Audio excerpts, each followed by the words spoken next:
What's the deal? It's your boy J Mike, Mr. Athletic over everything, and today I'm gonna talk about a topic that it feels like I've been beating like a horse for years now, and it is surrounding wraps on your elbows.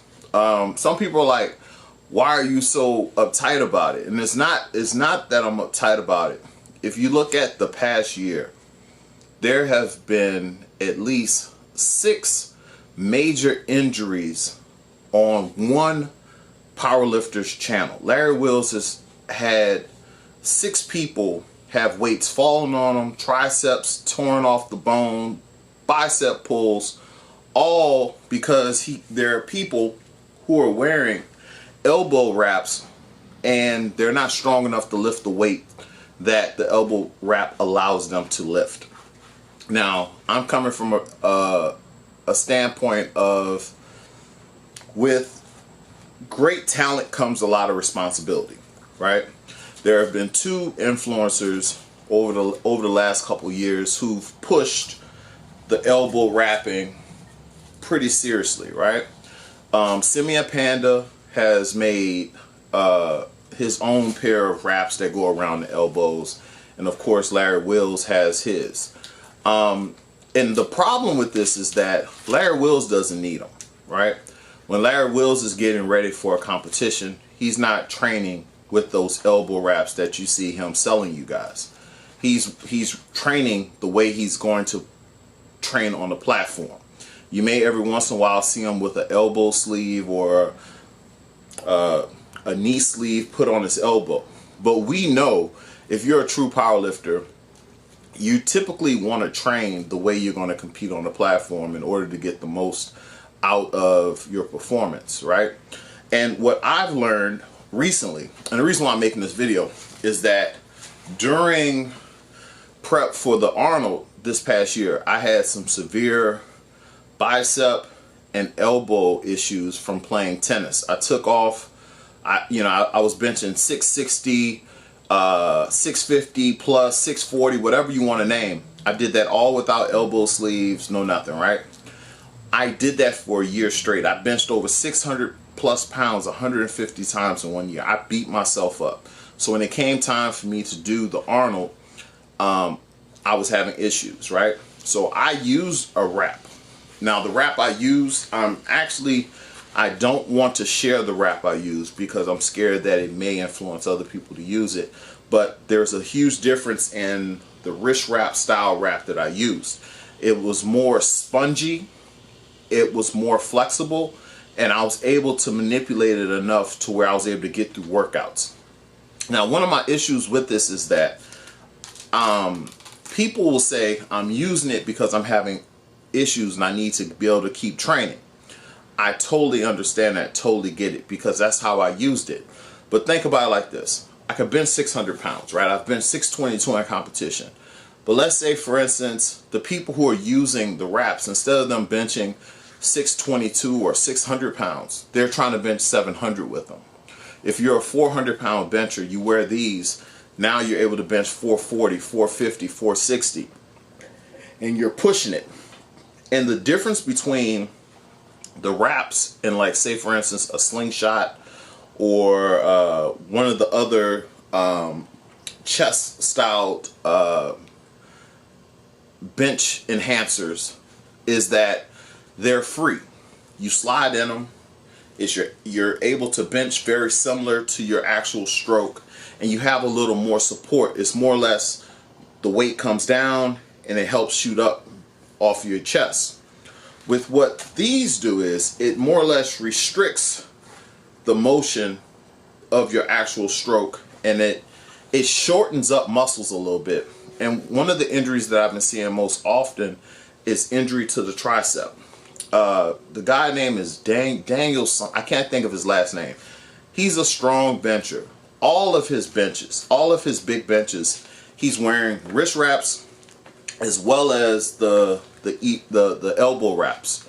And in training, I don't see how you can ever prepare for a competition wearing those wraps exclusively and expect to do well in competition.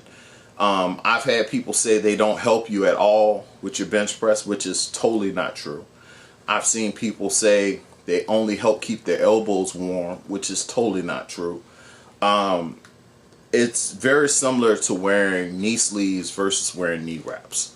It's very similar to that. And you have to be very careful when you put anything on your elbows when you're planning to compete. There's only 2 lifters that I know of all the big benchers in the world who actually wear things on their elbow, who actually perform well in competition. One of those people so happens to be Larry Wheels. Larry Wheels has a 628 or something like, or 633 bench in competition. So he's somebody who understands how to train with or without them. But he's selling these. So with him selling these, when he's training for Instagram or, you know, his entertainment stuff, he's wearing them. But just pay attention. When he's getting ready for competition, you don't see him wearing those elbow wraps at all, right? And the other person is James Strickland. Now, James Strickland doesn't wear the wraps. He wears compression cuffs or he wears elbow sleeves. And I've talked to James a couple of times about this. And for him, in the way that he benches, he is able to get away with it. And those are the only 2 guys I know who are in the top 10 who put anything on their elbows unless they're hurt or injured. And you'll see guys, if they're really injured, they'll wear one on the side that's injured, but they're not pushing it to try to bench 700 pounds with them on. They're not doing that. They're using it literally to get through their workout. And that's actually the kind of position I was in. I was trying to get ready for the Arnold. My right side was not reacting at all. And when I did put the compression on there, it felt like it stopped the pinch that I was getting, and I was able to get through my lifts. But I also know that I started to feel like something was going to snap because of the way it restricts the muscle. Now, I can't think of his name, and I don't mean no disrespect by this, but Daniel, he was saying that the doctor said the only reason why he didn't tear it held the tricep on the bone. But if you're cranking down so hard with that, that's shortening the muscle. And I just, all I can see is damage being done.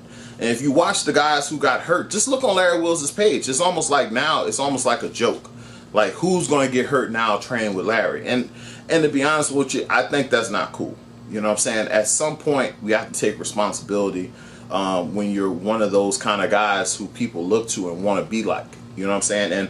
And a part of the reason why I'm making this video is that I got a guy who came for me for bench coaching. And I try to look after the guys as much as possible. And before I even start working with you, I ask all the potential clients that I work with to do a potential test. And with this test, what I'm trying to find out is how strong you are. So I have people go through the test so I can come up with my numbers. So the guy's like telling me he's a 375, 380 bencher, right?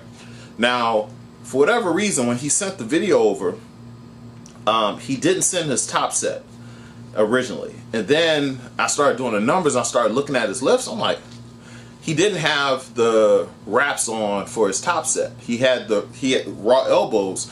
And I'm looking at the reps. I'm like, why would he say he could bench press 375, 380, and he's struggling with 315 without anything on his elbows?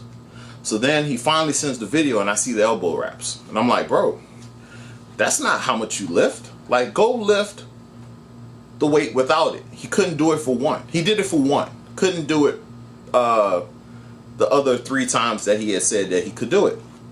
So now, going forward, if someone comes to me for bench pressing, I can't take their word. I have to see the video footage all the time anyway.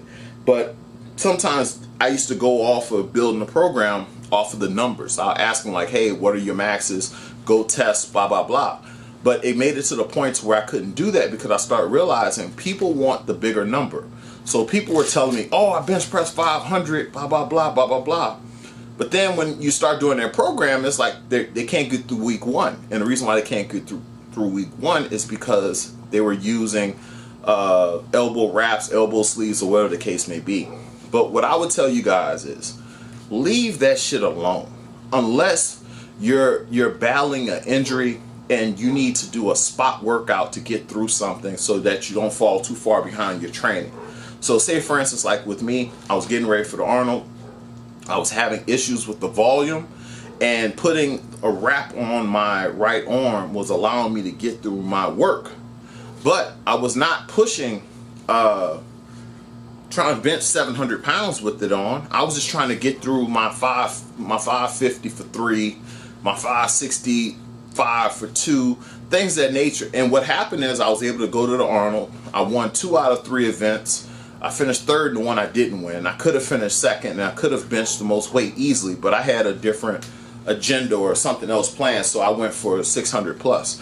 But if you guys are having to wear stuff on your elbows, have it as light as possible. Like I said before, James Strickland, he wears a loose compression cuff or sleeve on his elbow. He's not wearing super heavy elbow sleeves. And if you notice, he typically benches more in competition than he does in training. So if you're going to look at someone who does it, he's probably one of the people who do it the correct way. You know, Larry Wheels is a great lifter, all-time great lifter, you know what I'm saying? But I do think, for the fact that so many guys have gotten hurt because they see him lifting in these elbow wraps and they're seeing him sell them, they're buying them. And I'm seeing more and more people get snapped up. I'm seeing people get tearing their biceps and triceps squatting because they're using them on squats as well. So be a little more smarter. Be more smart about the decisions you make going forward, because once you tear a bicep or a tricep, you're looking at time that you can't get back. I'm 44 years old. I'm about to turn 45 in a couple of months, and the shoulder is only issue I've had since I started powerlifting, and this is from sleeping on it. It's not from my lifting. So you have to be a little smarter out there. Stay away from putting stuff on your elbows if possible. Use it almost as last resort type stuff. You know, if you need some compression, if you got a pinch or something, and putting the compression around it allows you to circumvent the pain, I get it. But if you're doing it just to put up bigger numbers, it's not worth it. You're not going to be able to use it on the platform. If you can't use it on the platform, it's not worth putting yourself through that trouble. Now, with that being said, I don't sell none of this stuff. I am selling wrist wraps very soon. They are getting made. But until then, we have AOE custom apparel. We have cool items. I bench press periodically. We got the Athletic Over Everything line on athletikovereverything.com. And right now we do have a special. You spend $75, you'll get a free pair of Lockjaw metal collars, which retail for about $65 new. They don't even have them on the site right now, but I have them for limited time only. As well as if you spend $50, you get a pair of the Lockjaw Pro 2s. But I hope you guys take this video and look at it for what it's worth. It's not worth the risk. Just look at how many people have gotten injured wearing something around their elbows this year. Be smart. Until next time. Later.